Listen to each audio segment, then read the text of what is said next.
There's a new freedom in literature, in motion pictures, in the theater, a freedom of sexual expression and a freedom of language. A lot of people welcome it, and some people are very nervous about it. Tonight we're going to discuss it, and I don't think we could have better guests to do so. First, Father Morton Hill, a Jesuit, is the Executive Secretary of Operation Yorkville, a nationwide interfaith organization working to counter the flow of obscene material to children and youth. Father Hill was recently appointed to the President's Commission on Obscenity and Pornography. Gore Vidal, our next guest, is the well-known playwright and author, a very close friend, whose latest book, Myra Breckenridge, is fast becoming one of the most talked-about novels in the country. Mr. Vidal currently has a play, Weekend, which has just opened on Broadway. Why has the President seen fit to have a commission on obscenity and pornography, Father Hill? Because there is a serious problem, at least we think there is. When I say we, I mean Operation Yorkville, which is a community organization. It's community. It is Catholic, Protestant, Jewish, Orthodox, Mormon. We've been together 5 years, and we've been confronting this problem of obscene material going to American youth and trying to bring it to the attention of the country. I don't know whether it's because of our efforts that there is a commission or not, but there is a commission. The bill was passed by the Senate, by the House, signed into law by the President, and the commission has been formed and will go into operation within a month. Isn't it the business of parents to prevent obscenity and pornography, anything detrimental to the uplift of the child and the development of the child? Isn't that the parental obligation and not the law's obligation? Parents certainly have a great deal to do with their children. There's no doubt about this, that it's the parent's right to educate the child as he wants the child to be educated. But in practice, Mr. Susskind, parents are the last to know of any involvement in obscene material or in drugs, as far as that goes. They don't have the child 24 hours a day, and this material is available while the parents are absent, in the school, in the street, any place except in the home. Gore, are you troubled by the onslaught of pornography and obscenity? Well, I'm curious to know what pornography is. Let's start with a definition from the President's new commissioner here, and then we might move from there. What is pornography? I couldn't speak, Gore, as the President's new commissioner because the commission has not yet begun to function. As one who I can will speak be. as one involved in the problem and give you my own concept of pornography, if you want to use this word. I would say it is material that has a fourfold incitement. Number one, to experimentation with drugs. Number two, to violence in all forms. Number three, to perversion in the many areas in which this word is used. And number four, to promiscuity. It's incitement to all four of these things, and it's found in almost all media of communication. And it is directed chiefly to the immature, to the young, to the youth of the United States. And that's the reason we're concerned about it. Well, pornography, by and large, that which addresses itself to sexual stimulation is not addressed to the young, but to those already hooked. People who are interested in ladies with leather boots and whips, I don't think you'll find the average member of a junior high school anything but rather appalled at this. This is a private taste, and I see no reason why those who enjoy this sort of, to me, often depressing literature shouldn't have it. I think a larger issue, to try to make a little sense of this argument, of course, is freedom of speech. And this is something which your church has often been extremely militant in trying to fight and prevent in the United States through various pressure groups, the Legion of Decency. I remember how skillfully Cardinal Spellman saw to it that Tennessee Williams' baby doll was not generally released in the United States. And the country was begun with the idea that you had certain rights of expressing yourself on many matters, sexual, political, what have you.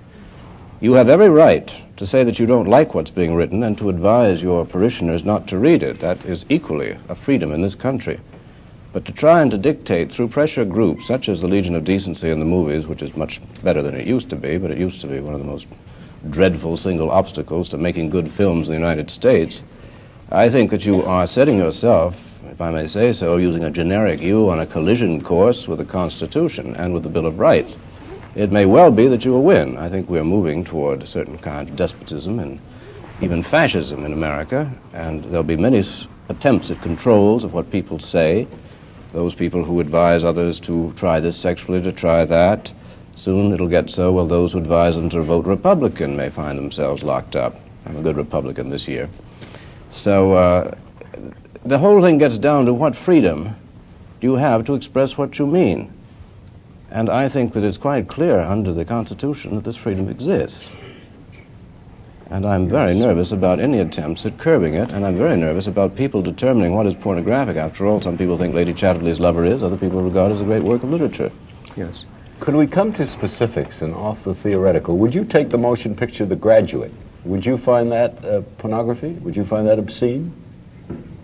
Are you asking me? Have you me? seen it? No, I haven't seen it. I've seen the advertising for it, and I can tell you this, that the community felt that the ads for The Graduate in the New York City subway system, in every train, were objectionable, and they expressed themselves on this. Can I show About Gore? the movie itself, I haven't seen it, but Let me show the ad, Gore, so that you'll understand. This ad was in the subway system of New York. It's an advertisement for The Graduate. And I suppose what was objected to will tell us, Father. The picture, I suppose. Well, first of all, the ad was exhibited in a place where, at the time of the holiday season, you see the date here, December the 21st, when there were many children in the subway coming to the stores with their parents. There always are. They go to school. In the subway. That's right, but particularly at this season. And secondly, as you say, a large number of people, young people, going to school would see this. I'm not sure whether this is the ad that was objected to because yes, there's it several. Is. I made sure that this was the ad. That your pressure group, and I use that because that's what it is. It's a group designed to take action with respect to what you call pornography and obscenity. Our group is, the specific purpose, I would say, is to alert parents to a problem and then to urge them to express themselves to the proper authorities. Now, in this case, it would be the transit system that allowed this sort of thing to be put up. Now, as far as the movie is concerned, the movie, judging from reports on it, is quite another thing, and many people have found that to be an excellent movie. It's the ad that I'm talking about. Could we take something in the present public view? Would you take Myra Breckenridge, Gore Vidal's new novel? Would you regard that as pornographic or obscene? Have you read it? I haven't read it. I know nothing about it. In fact, my understanding was Elia this Kazan's was The Arrangement. not to be discussed at this meeting. The Arrangement. I think that's a bit unfair. You haven't read Myra Breckenridge, but I've read the New Testament, so one of us is at a disadvantage. I have to What? stop. You stopping? Yeah, I'm stopping, but hold your point and we'll come right back with it. Gore, we'll be back in a moment.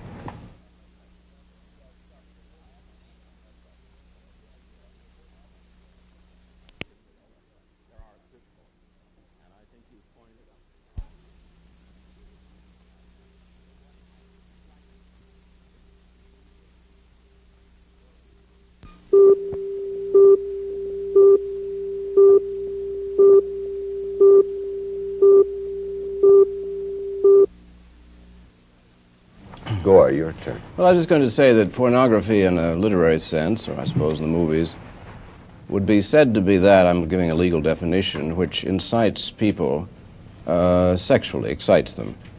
Now, I think we mostly know that pornography, by and large, does not excite people to become rapists, which might be against the public interest. It incites them to masturbation. And this seems to be, in an overpopulated world, not necessarily a bad thing. Also, I believe in dealing with pornography, that you say you want to keep it away from young people. Well, obviously, I'd like to keep bad writing away from them, but they're free to look at everything. I believe that the more people know about what other people do, your church has a view of what is correct sexual behavior, which is eccentric to my view. However, there are many people who disagree with it. We are all by nature bisexual. We indulge in various combinations throughout life. It used to be thought that ideally man plus woman equals baby is what God intended. Well, man plus woman equals baby equals famine, particularly in some of your parishes in South America. Now, in an overpopulated world, you're going to have to rethink what the family means, and you've got to come right down to the basis of it. And I would think that as far as young people might getting ideas about this and that sexually, I'm all for it. The usual thing is to keep the girl innocent until she's pregnant. Then you explain to her about the pill. I think it's much better that she knows these things in advance. And it's good for people humanly to know what others feel, what others do. There is an element of charity in this. I may not approve of what you do, you may not approve of what I do, but I don't censure what you do, and I don't certainly like your pressure groups trying to censor our books and our films in the interests of your considering some ideal human state, which I think is irrelevant to this period. First of all, we don't censor anything.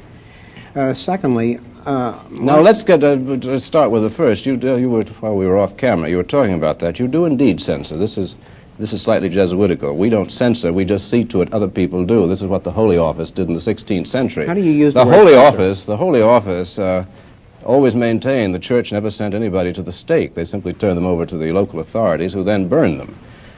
This is precisely the same sort of argument, that you draw people's attention to these things that you don't like in subways, and then you see to it that some action is brought against a publisher or magazine or the transit system, as you were saying ominously a few minutes ago. They would feel your wrath. Well, all I can say is watch out, because there's a backlash coming.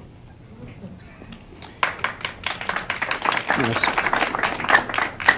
I read your article in the New Review on pornography, and I had the idea that you were very well versed in one area of the problem, that is to say the area dealing with hardcover books, the expensive $12.50 book.